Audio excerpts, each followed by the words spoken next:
Local productions on QTV are made possible with support from viewers like you. Thank you.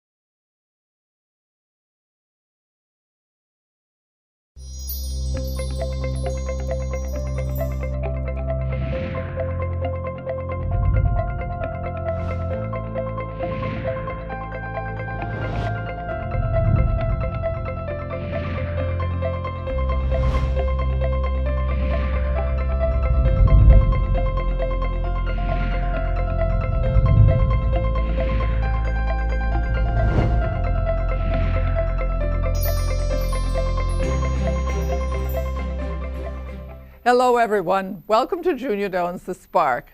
I'm Junia Doan and thank you for joining us. My guest today is Wisetta Dolsey, etiquette coach and founder of 5 Star Etiquette. Welcome, Wisetta. Tell me, what is etiquette? What is etiquette? Etiquette is a set of guidelines that we use so that we don't offend other people. We don't offend them with our dress, we don't offend them with our speech, we don't offend them with our conduct. So etiquette guides everything that we do. Everything, every sport, every activity has a set of etiquette guidelines to ensure that we stay within our bounds. How lovely. And why is that important? It's important because we don't want to offend other people.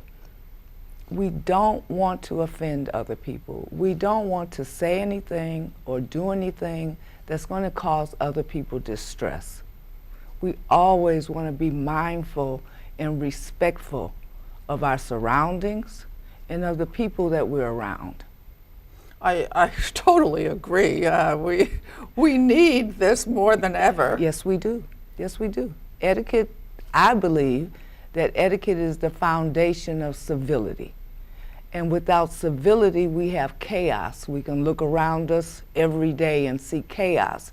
And many times, especially in our neighborhoods and schools, it boils down to a simple misunderstanding because someone felt disrespected or not considered in something that was going on.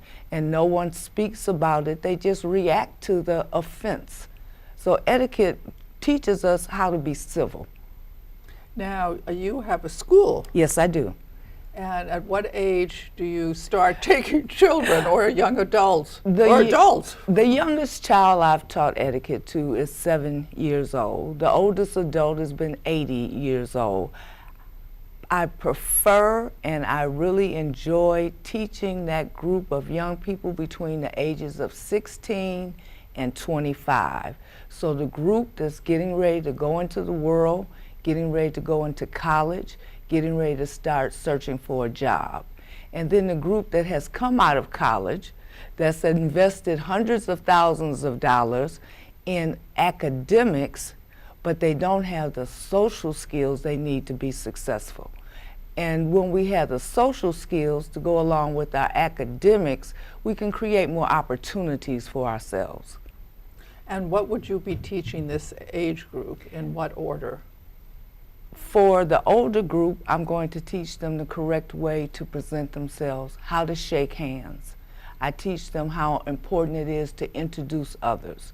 Nothing more infuriating than standing around with a group of people and no one knows who the other person is because no one has taken the time or the consideration to share who this person is. So they stand there feeling alone, not involved. So I teach introductions, handshakes, how to dine correctly, how important your first impression is, and that your first impression will not only be in person, but it may come over a phone call. It may come through an email. So your first impression always matters. So I teach young people and the children. Of course, it varies depending upon what age you are, the instruction I'm going to give you, but how to conduct yourself in the workplace and how to conduct yourself socially to bring things to you and not push people and things away from you. And what do people notice in a first impression? The first thing they're going to notice is how you're dressed. They're going to notice how you're dressed. And the next thing is going to be your body language. Are you smiling? Are you giving eye contact? Are you closed? Are your arms folded across your body telling people that you don't want to be approached? So these things are all going to happen within a first impression. It's going to happen in less than 5 seconds.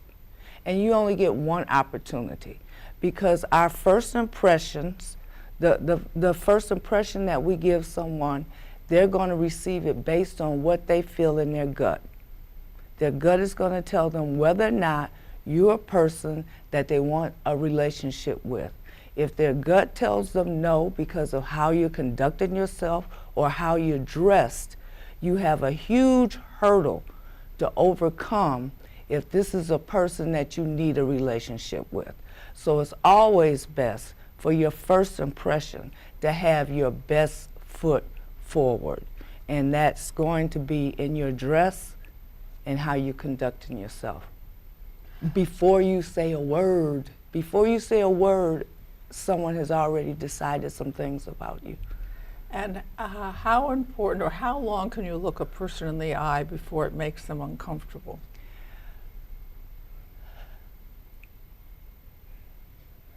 4 or 5 seconds, 6 or 7 seconds. But we should look and then glance away, because too long of eye contact may suggest hostility. Oh, interesting. Which we don't want to give. Yes. So we want to look interested, and we want to give sincere eye contact, not glares. We want to give eye contact that's welcoming. Oh, interesting. Yes. And if you fall in a ditch and you don't make a good impression, how do you climb out of that ditch? Can you?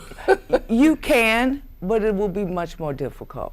You can, and you do that by making sure that any subsequent encounters are always top shelf, that you're always at your best, and that they only see you at your best, and they only hear the best about you.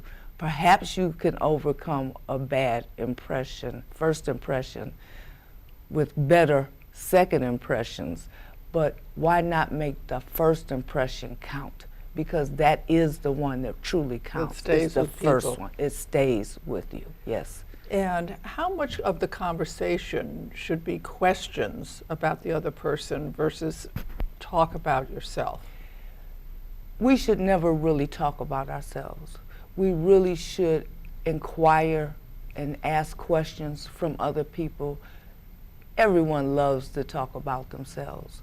And if we're really trying to build a relationship, we want to be open to hear what the other person has to say. We'll have our opportunity to showboat and brag about who we are. But we want to just be open to who this person is and ask innocent, inquiring questions that are going to take more than a yes or no answer. Such as? Where do you like to vacation? What type of books do you like to read? Have you read any good books lately? What did you get from the book? What do you do in your spare time? If you could do anything, what would it be? What brings you here today? So questions about where we are. It's a beautiful facility. Questions about what we're eating. That is really good. A compliment. That's a beautiful necklace. So anything that's going to draw people to us to make them feel comfortable is appropriate. Now, you've focused on your 5 attributes. Yes. Would you care to share them? Yes. I've built my business based on 5 tenets, and that is respect for ourselves and respect for others. Consideration, we always have to be considerate of others and considerate of ourselves. We have to remember that we're in the equation as well. The better we treat ourselves, the better we can treat others. Kindness, we have to be kind. We have to think kind thoughts, and we have to do kind deeds. Inclusion, we have to always include other people. We have to draw people in rather than push people away. So we have to introduce people to each other. We invite people to other things. We ask people's opinions about things. And then service. None of this life is any good for any of us if we don't learn how to give back. We have to serve each other. We have to serve each other. We have to serve each other with joy, We have to serve each other in sadness, but we have to learn how to serve and give back to each other. And in return, we get so much back, so much back. You know, the idea of serving someone else Yes. is really, from my point of view, is holy, but It I is don't holy. see much of that. Well, exactly. You know, that philosophy, I'm thinking the workplace right now. Yes. You know, No, we don't serve as we should because we're afraid of doing for others and not getting anything done for us. We've become a society that's only concerned, I shouldn't say only, whose main concern with is what am I going to get? It's not about what can I share, what can I give, but what can I get? Wrong. We will get so much more if we learn how to give so much more. The more you give, the more you attract. That's why I'm so adamant about thank you notes. That's a pet peeve of mine. Thank you notes are critical. It shows gratitude.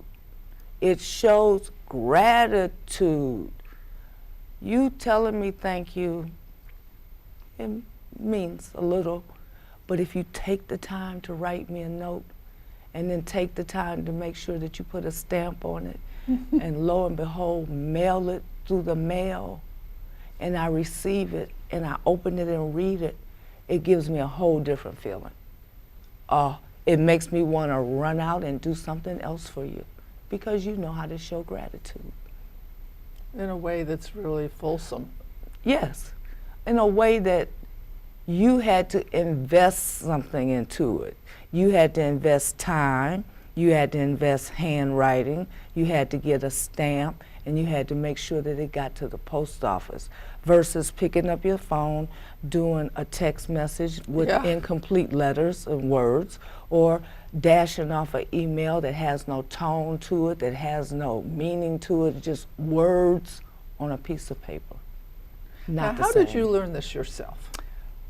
I went to school in Atlanta, Georgia, under the tutelage of Peggy Newfield, Ms. Peggy Newfield. She teaches at the American School of Protocol, and I received my certification in etiquette. My mother had a Bachelor's of Science degree in home economics. I like to say that she majored in home economics and we minored, my sister and brother and I, because she was a stickler for certain things. I've always had a love of doing things correctly, the right way. My friends have always called me Miss Manners. They have always called me for decades to ask me a question of how should I do this. And a few years ago, I realized that things are crumbling. Why? Why are they crumbling? Why is everyone so angry and mean? Why? It's because unhappy. It's because we've lost the ability to treat each other with respect, consideration, kindness, inclusion, and service. And I believe that etiquette helps prepare us for success in anything that we do. In our family, in our workplace, anything that we do. We're taught anger, to live in anger, and that's not useful. No, it's not. No, it's not. It doesn't go anywhere. It just festers. Yes, it makes you sick. And it festers on your inside, and then you take it to the outside world and display it. And your students, how do you attract students? By hard work. Beating the bush. Beating the bush through relationships with other people, word of mouth. That's how I've been able to attract my students. It's been an interesting 6 years, and I'm starting within the last year to really see the fruits of my labor, so it's thrilling for me, really, really thrilling. I think you're doing wonderful work. I hope it's a successful business, but separate from that, you know, it's almost a calling. You know, it's what's needed now to understand that being just considerate of something is a holy gift to them and to yourself. And Mrs. Doan, That's what it feels like to me, a calling. Truly a calling. I just feel it in my bones. That is something that we need, and that people can grow. They can grow beyond their wildest dreams with the gift of etiquette, because it will create for you a peace about what you do. You don't have to wonder what you're doing. Is it correct? Should I be doing this? When you get educated in etiquette, then you can go and handle your business without thought of, should I use this fork? Should I use this knife? You can concentrate on the business at hand and not be concerned with how are you doing those other little mundane things that we do every day. I think there's harmony too when when people know that they can expect you to be civil. Yes, it is harmony. Yes, It's calming, it's harmonious, and then you can talk about whatever needs to be whatever. Yes. And people invite people in their homes. They want to know that the people they're inviting know how to conduct themselves. Interesting. They want to know. They want to know that you aren't going to come in and complain about the meal. What are the most difficult things to teach that it's sort of harder to get over to people of that age group? The importance of it. The importance of it. I had a client recently, and I was teaching him how to do introductions, and he felt that it was too formal, that's just way too formal. And I tried to impress on him the fact that we want to always start off formal. We start off formal, then we become more familiar. We don't become familiar. If you become too familiar, it's impossible to get formal. Until you know someone, you want to start off formal. And then as the relationship develops, then you become more relaxed in the relationship. So the hardest thing for them to understand is the importance of why you should shake hands a certain way, or the importance of knowing when to introduce certain people to each other, and not only when, but how, that your boss's name is going to be said first and not the secretary's name. Those little things, it's all in the details, because you may not care anything about etiquette, but perhaps the people that you work with care very strongly about etiquette. No one's going to tell you that you eat incorrectly, that you don't use your napkin, that you don't know how to write thank you notes, that you don't know how to shake hands. No one's going to tell an adult that. They're just going to leave you in the corner, and it's going to affect your stability in the workplace and your longevity.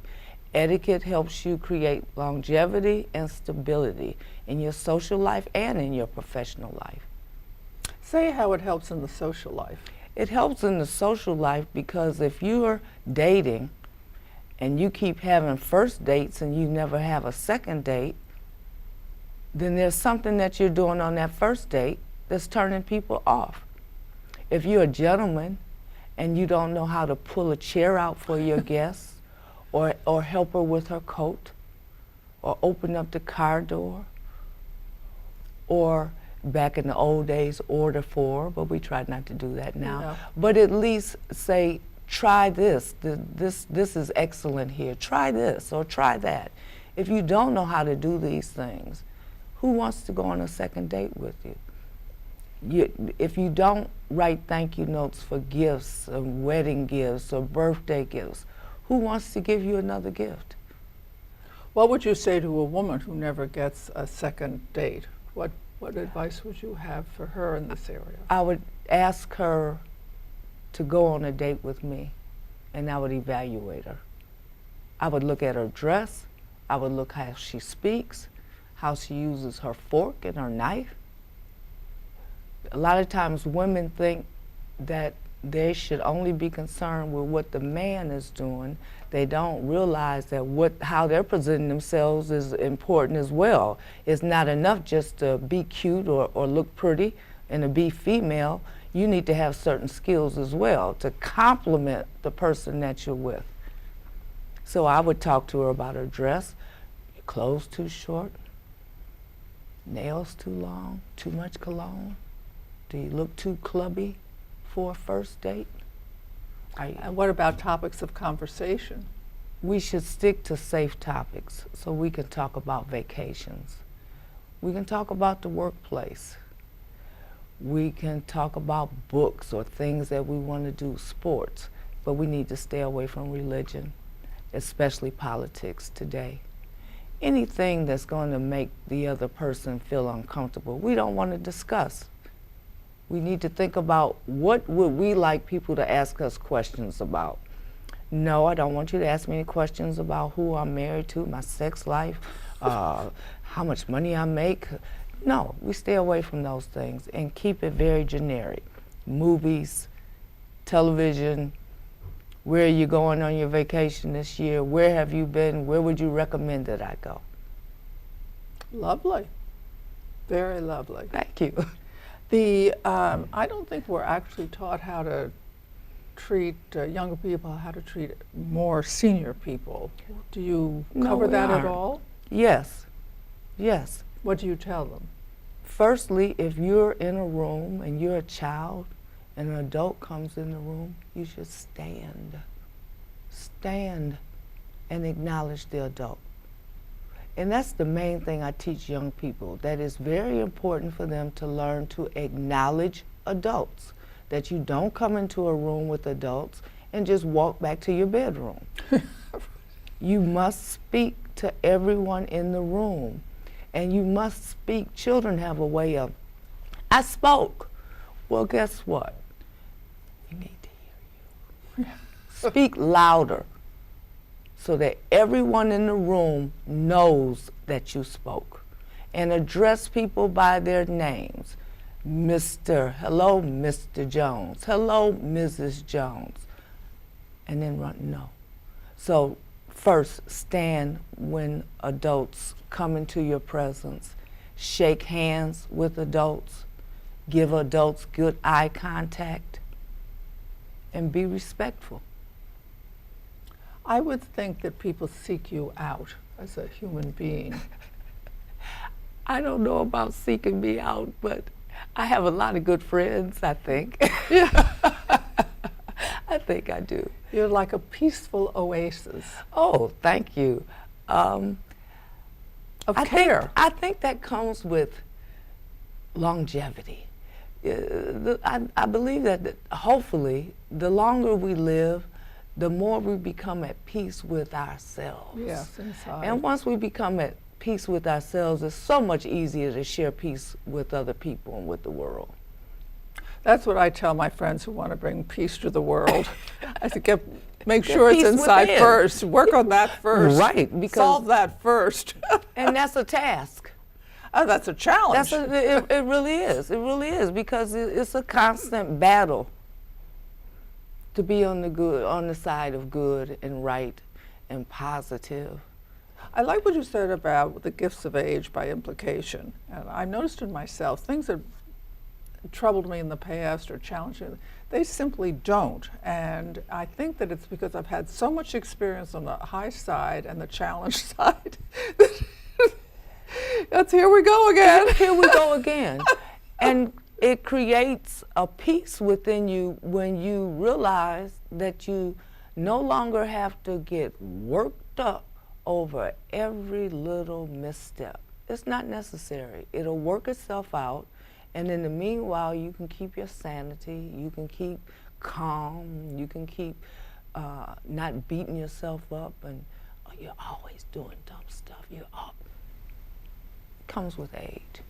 It's a gift. Yeah. Also, I've been trying to teach. I mentioned to my son-in-law the other day, but not to raise him. But the person you love most in the world, you're always going to find something to fight over if you wish to find it. Right. So why not forget that? And concentrate on what you enjoy together, where you have harmony and where you agree, and let the things. If it doesn't make any difference in 20 years or 10 years or 5 years, and that handles most of the daily irritations or next hour. And usually it doesn't. Usually it doesn't. But we get into a habit, I think, of when we're young, of being excited and energized over everything, good, bad, and in between. Yeah. And as we get older, we realize, oh, I don't have enough energy left to keep putting it all out on negativity and stuff that's going to go away. And not only that, there's, I can personalize to this, the beauty of life comes through so much stronger because you're not distracted by this other stuff. That when these little things come along, you're like, I don't really want that, Yeah, forget just that, let 'em go. Let them go. Case in point, we came up yesterday, drove up 2 hours. We get here, we unpack the car. I've left my garment bag at home. I remember a time that would have just sent me crazy. Yes. I just got the keys, told my husband, you sit here and relax. Just got in the car and rode back home and got it. And yes, it was disturbing, but it wasn't earth-shattering like it would have been 10 years Yes. ago. It wasn't the end of the world. I didn't have to stay angry about it, upset with myself, angry with my husband because he's the one who forgot the garment bag. Just move on. Move on. Let it go. Let it go. Let it go. Thank you, Wisetta.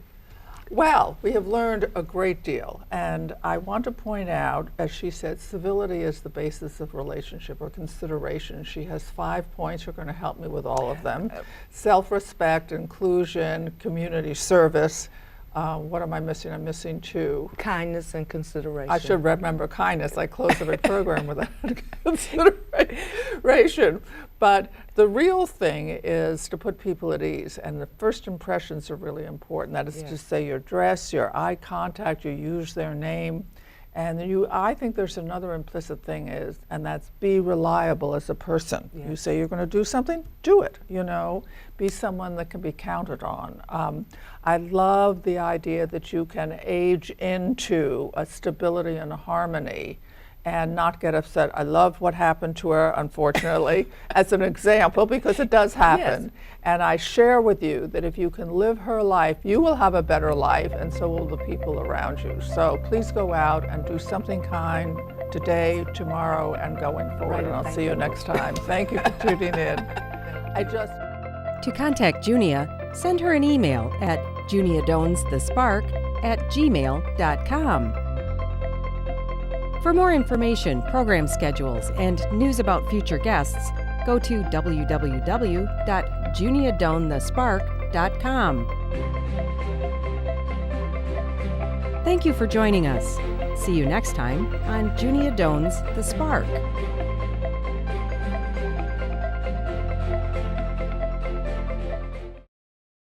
Local productions on QTV are made possible with support from viewers like you. Thank you.